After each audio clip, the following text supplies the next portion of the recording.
नमस्कार, आप देख रहे हैं न्यूज वन इंडिया और आपके साथ मैं हूं अंशिका पाठक। बुलेटिन की शुरुआत करेंगे बड़ी खबर के साथ।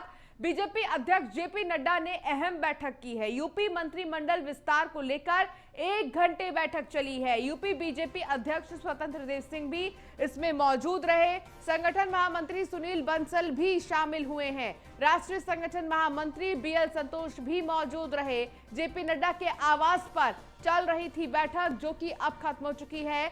बेहद ही महत्वपूर्ण ये बैठक है क्योंकि कई मायने में खास है ये बैठक।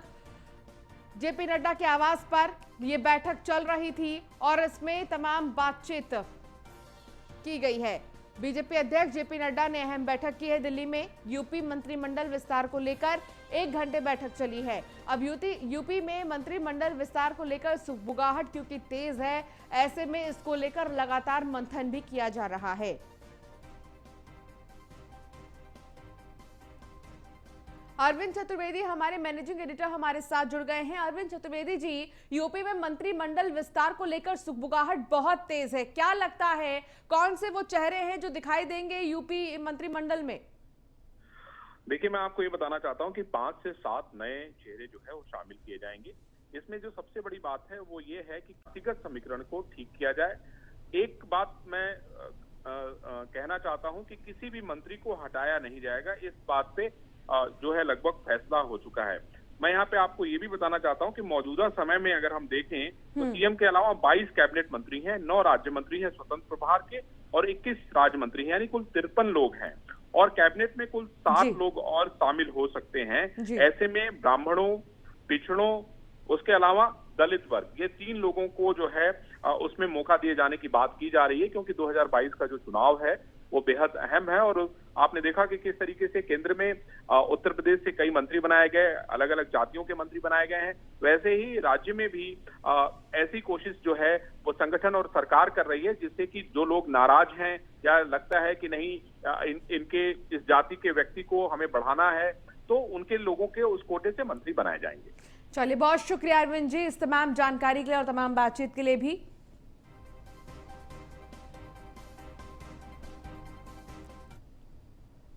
तो योगी कैबिनेट का विस्तार जल्द होगा, 30 जुलाई से पहले ही हो सकता है योगी कैबिनेट का विस्तार। आपको बता दें कि जेपी नड्डा और बीएल संतोष ने मंत्रिमंडल विस्तार पर मुहर लगा दी है। कई नए चेहरों को मिल सकती है जगह। जेपी नड्डा और बीएल संतोष ने मंत्रिमंडल विस्तार पर मुहर लगा दी है। कई नए चेहरे ऐसे हैं जिन्हें मौका मिल सकता है, लेकिन किनकी छुट्टी होगी अभी इसके बारे में कोई जानकारी नहीं है। फिलहाल ताजा जानकारी यही, योगी कैबिनेट का विस्तार हो सकता है।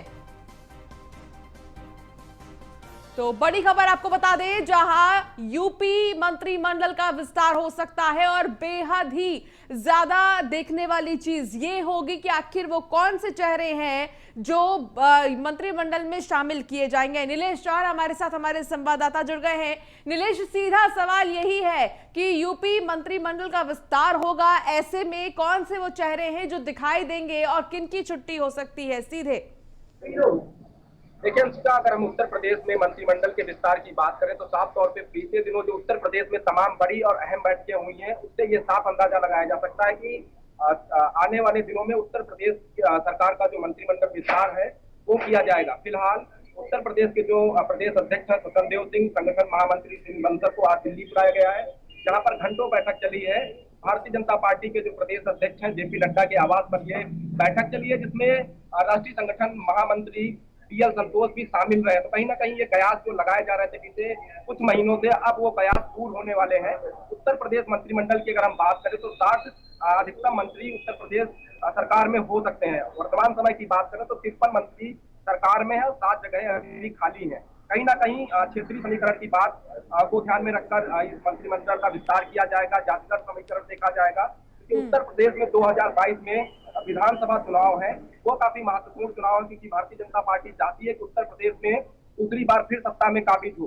तो कहीं ना कहीं जिस तरीके से मोदी कैबिनेट का विस्तार हुआ, जिसमें उत्तर प्रदेश के तमाम चेहरों को शामिल किया गया और अलग अलग जाति बिरादरी के ये चेहरे शामिल किए गए हैं, कहीं ना कहीं उसका पूरा प्रभाव 2022 का जो उत्तर प्रदेश में विधानसभा चुनाव है उसमें देखने को मिलेगा।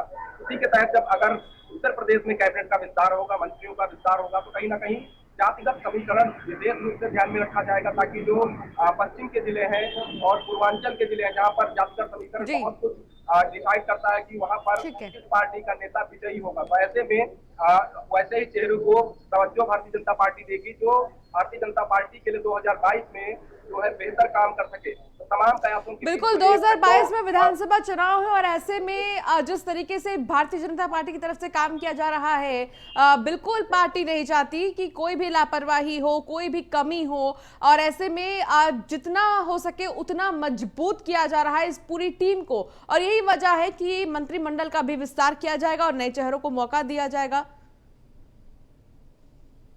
मंडल का जब विस्तार होगा तो तमाम जो महत्वपूर्ण चीजें हैं उस पर विशेष ध्यान देकर भारतीय जनता पार्टी ऐसे चेहरों को मंत्रिमंडल में शामिल करेगी जो कहीं ना कहीं जातिगत समीकरण रूप बेहतर रखते हैं, जो इनकी क्षेत्र में पकड़ बेहतर है, क्योंकि 2022 में बहुत ही महत्वपूर्ण चुनाव उत्तर प्रदेश में होने हैं, क्योंकि उत्तर प्रदेश के विधानसभा चुनाव ही तय करते हैं कि केंद्र। ठीक है नीलेश, बहुत शुक्रिया इस तमाम जानकारी के लिए। तो जेपी नड्डा और बीएल संतोष ने मुहर लगा दी है मंत्रिमंडल विस्तार को लेकर। तो बड़ी खबर आपको बता दें, योगी कैबिनेट का विस्तार बहुत जल्द होगा। तो वहीं फोन टैपिंग मामले में सीएम योगी ने विपक्ष पर निशाना साधा है। सीएम योगी ने कहा कि विपक्ष की ये जो भावना है वो उजागर हो गई है, विपक्ष नकारात्मक राजनीति कर रहा है, कांग्रेस अपने मंसूबों को लेकर आगे बढ़ रही है। तो वहीं सीएम ने यह भी कहा कि विरोधी ताकतें भारत को अस्थिर करना चाहती हैं। तो सीएम योगी का बयान सामने आया है फोन टैपिंग मामले को लेकर। उन्होंने कहा है कि विपक्षी अपनी भावना को उजागर कर रही हैं कि आखिर वो चाहते क्या हैं। देश में दूषित वातावरण बनाने की भी साजिश है।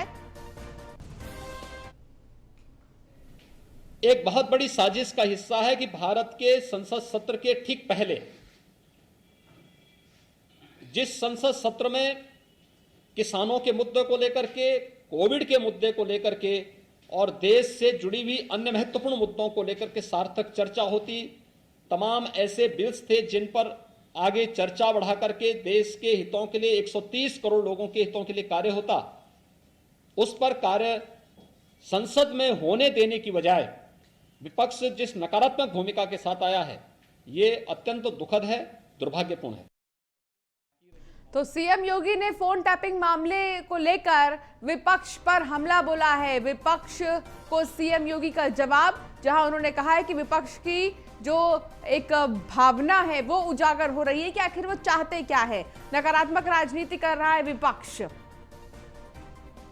रुक करेंगे बड़ी खबर की ओर। थोड़ी ही देर में मेदांता अस्पताल पहुंचेंगे अखिलेश यादव। अस्पताल में आजम खान को देखने जाएंगे अखिलेश। मेदांता अस्पताल में चल रहा है आजम खान का इलाज। सीतापुर जेल से मेदांता में शिफ्ट किया गया है आजम खान को। आपको बता दें कि थोड़े दिन पहले ही आजम खान कोरोना पॉजिटिव पाए गए थे, तो उन्हें लखनऊ मेदांता में भर्ती किया गया था और फिर जैसे ही उनकी स्वास्थ्य में सुधार हुआ, उन्हें दोबारा से सीतापुर जेल में शिफ्ट किया गया। लेकिन अभी हाल ही में उनकी तबीयत फिर बिगड़ी, जिसके चलते उन्हें मेदांता अस्पताल में भर्ती किया गया है, जिनसे मिलने अब अखिलेश यादव अस्पताल पहुंचेंगे, वहां उनका हाल भी जानेंगे। आजम खान के साथ उनके बेटे को भी जेल में ही शिफ्ट किया गया था, लेकिन फिलहाल क्योंकि आजम खान की तबीयत बहुत खराब हो चुकी है, इसलिए उन्हें अभी वापस से मेदांता ले गए हैं, जहां अखिलेश यादव उनसे मिलने पहुंचेंगे आज। तो सीतापुर जेल से मेदांता शिफ्ट किया गया है।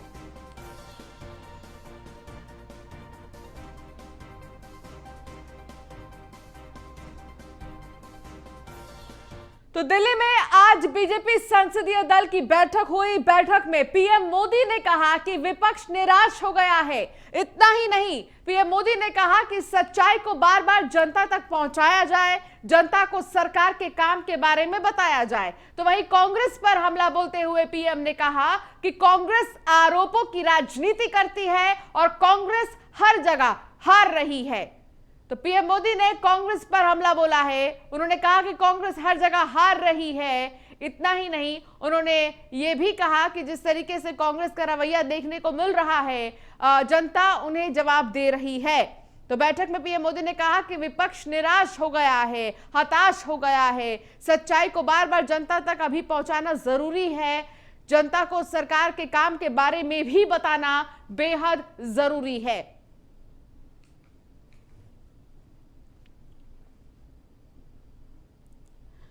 तो राजधानी दिल्ली में आज बढ़ती महंगाई को लेकर कांग्रेस ने विरोध प्रदर्शन किया है और पेट्रोल, डीजल और रसोई गैस की कीमतों में हुई वृद्धि को वापस लेने की मांग की है। इस विरोध प्रदर्शन में कांग्रेस के तमाम नेता और कार्यकर्ता शामिल हुए। तो तस्वीर आपको हम दिखा रहे हैं, आखिर किस तरीके से कांग्रेस ने प्रोटेस्ट किया है। बढ़ती हुई पेट्रोल, डीजल की कीमतों को लेकर उन्होंने प्रदर्शन किया है। गैस, रसोई गैस की जो कीमतें हैं वो बढ़ रही हैं, उसको देखते हुए भी उनका ये प्रोटेस्ट जारी रहा।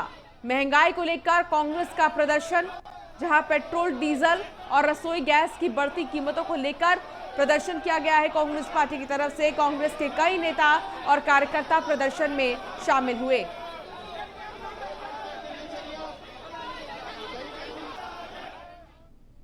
तो वहीं इटावा और एटा की दो तस्वीरें अब आपको दिखाते हैं, जो प्रशासन की पोल खोल कर रखती है। लगातार हो रही बारिश से कोतवाली नगर और एसएसपी ऑफिस तालाब में तब्दील हो गए हैं। देखिए ये दो तस्वीर, पूरे शहर में पानी पानी भरा हुआ है। जगह जगह जल भराव होने से लोगों को परेशानी का सामना करना पड़ रहा है। तो वहीं लोगों का कहना है कि अगर समय रहते नगर पालिका ने बेहतर तैयारी की होती तो उन्हें परेशानी का सामना नहीं करना पड़ता। तो इटावा और एटा दोनों की ही तस्वीर आप देखिए, हर जगह पानी है और ऐसे में बहुत परेशान जनता है और एक जगह से दूसरे जगह जाने को ये मजबूर हैं अपने जान को खतरे में रखकर।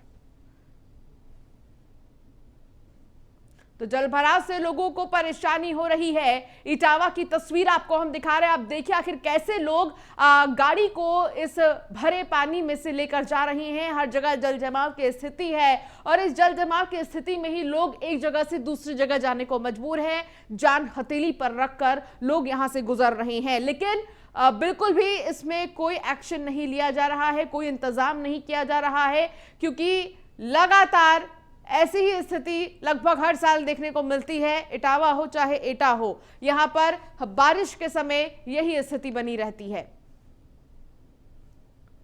और चलिए इसी के साथ बुलेटिन में फिलहाल इतना ही। आप बने रहिए न्यूज़ 1 इंडिया के साथ। नमस्कार।